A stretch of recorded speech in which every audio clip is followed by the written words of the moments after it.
Today, we are going to talk about how to make the most out of conferences. So let's start this one off. Conference season, I think arguably in 2022, people probably overdid it with conferences just because we're, all coming back. But the first thing that you can do, I'm actually going to a conference in about, I want to say 8 days or so, going to Dublin for a SaaS conference. And so I'll just tell you literally what I'm doing for that one. First things first, like if you can, speak, right? Like even if you get to speak on a panel initially, like that's still a good way to kickstart things. Like we all started from nothing.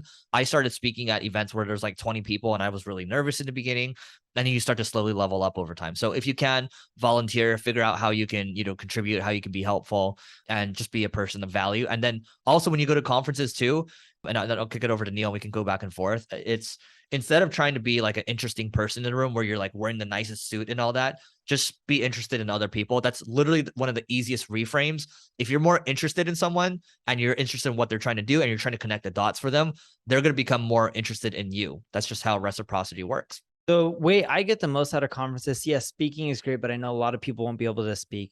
It's actually hit up the conference organizer, and ahead of time, they usually have apps and programs where you can schedule other people you want to meet, connect with. A lot of conferences are doing that. Look at that ahead of time. They can actually start connecting you with other members and attendees, which helps with the networking. And then you can figure out how to schedule meetings, whether it's press or other companies or other attendees. And that way you have a productive event. You can either work on knowledge events, or like going to sessions and getting the knowledge, or you can be talking with people and learning more, or you could try to strike up business deals and set up meetings, or you can work with press and try to get interviewed more to get your company name out there.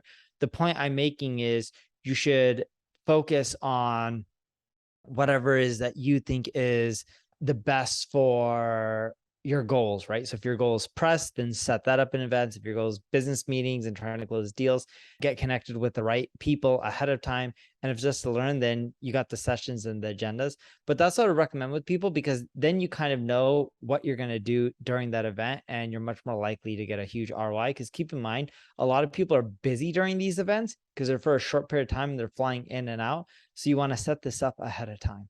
Yep.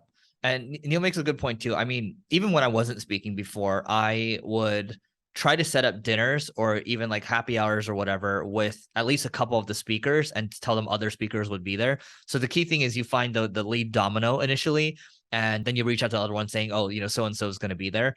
And then you get people coming to a dinner. And so sometimes I'll host dinners with like 10, 15, 20 people or so. I think the largest one I hosted was like 40 people or 50 people. But it's just a good time. And then you become known as the connector and people will remember you long-term for doing that. And by the way, you don't need to fork out all the money. You can have people, everyone, pay their share, which is kind of a pain in the butt, or you can have a sponsor take care of the deal as well. And added bonus, like if you are speaking, if you're fortunate enough to be speaking, for example, when I go to SaaS Talk in a couple of weeks, like I'm recording, they have a podcast stage, right? So I'm going to be doing 3 podcasts on that stage, right? And I'm going to repurpose that content. We're going to probably throw it on this podcast because we're talking to marketers. And then What event? SaaS Talk. Oh, cool. Yeah. And then Monday, I'm doing a 90-minute workshop. What are we going to do? Okay, we're probably going to have a videographer come in and then we're going to record that content and we're going to chop it up to shorts, right?